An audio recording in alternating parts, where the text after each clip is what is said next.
Howdy do, folks. Folks that's wanting to be talked with me call me Hard Luck Lynn, and I am here to invite you into this beautiful old building.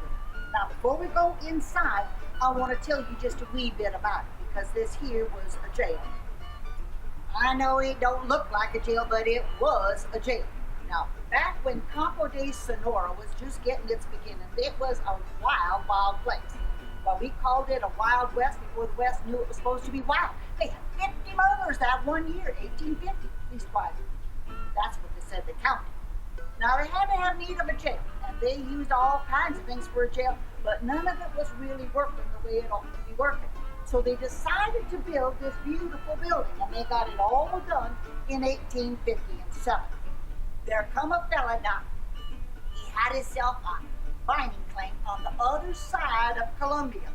And he decided to come down here for Christmas to see what he could scare up, and I'll tell you, he scared up a whole bunch of trouble. He come here and he was so liquored up, he was shooting up the town, nigh on to killing his horse, and by golly, if he didn't get himself thrown in the jail. Well, folks, I don't know where that fella left his common sense. Maybe it was down in that last bottle of Old Be Joyful, but because he decided to burn the jail down. Now, a couple of things happened after that. First of all, the law said there was nobody at fault for the burning down except the fella that burned it down.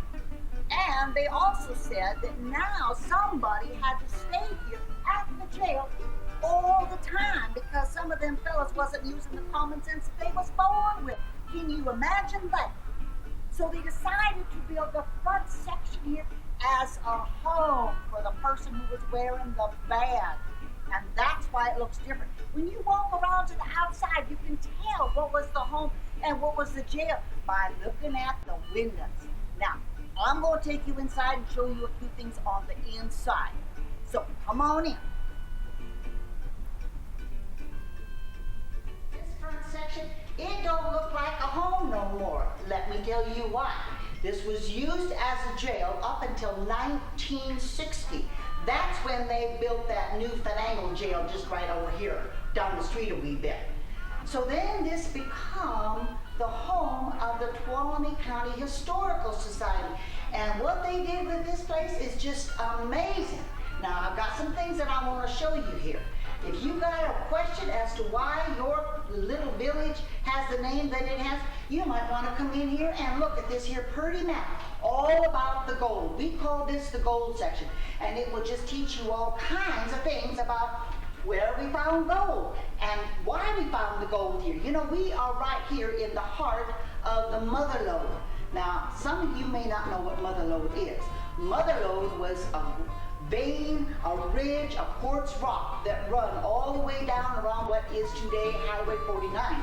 And we're right smack dab in the middle of the southern mines. And that's why we call this gold country. Now, we got us some special things here, and I want to show you some special things. So come on over here. Now, folks, I got me a couple of things here that I want you to have a look-see at. You ain't likely to see these anyplace else, so have a real good look. You see this scooped out little thing up here? That's called a horned spoon. If you don't know what a horned spoon is, you go ask any fourth grader here from Tuolumne County, and they'll be able to tell you what a horned spoon is. Now, you see this big wooden bowl looking like thing?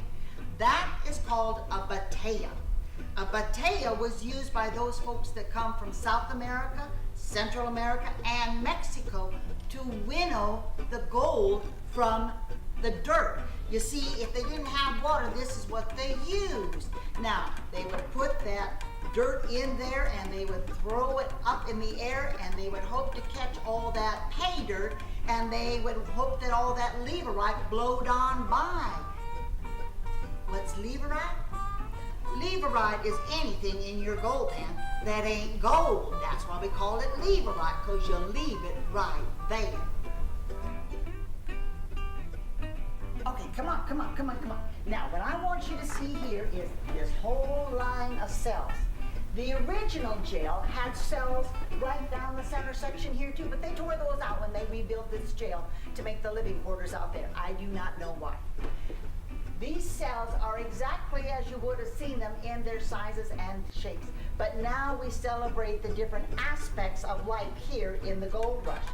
Now you see this big old rod across here, you see it goes all the way across, and there's a hook in front of each door. Once this door was shut, the crank that's on the outside, the opposite side of this wall, would be pulled down, and that would force these big old hooks back down on these doors and hold these doors shut. There weren't nobody getting out. This cell celebrates the movie industry and all the movies that were filmed here in Tuolumne County. In the 60s, it was an especially popular place for these people to film their movies. If you got a mind to do your personals, you will be stepping into this here cell. If you look inside, you'll see all the accoutrements that you're going to need to do your personals. This side now, where that rope cells had been, you see now a celebration of the Sierra Railroad and the Angels Branch. Okay, now we've come through and we're over here on the other side. And you can see here some more cells, and you can see this section celebrates the Westward movement and all of the settlers that came here and all the different kinds of folks that come here. Here you can see a cell that's dedicated to the Chinese.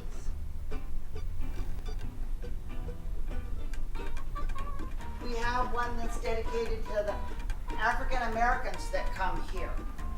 Here you can see some of the things that have been found along the trail and all the remnants of the wagons.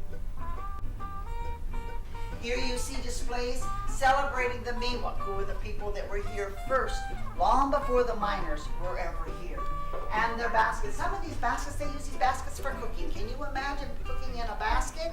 My, my, my. And now, folks, in this center section right here, you can see all these different communities and groups of people. Right here, we've got the Jewish families here. We were very indebted to them. Mr. Leinenberg, bless his heart, after that fire in 1857, it was his idea that we ought to have fire breaks every so often. Those fire breaks became the side streets off Washington Street. Not made for vehicle traffic, but made as fire breaks. So when you're cussing somebody out because the street's so narrow, now you know the reason why. Over here, you're just going to find a little bit about the French community that was here. Great folks that was here. All of these folks had a contribution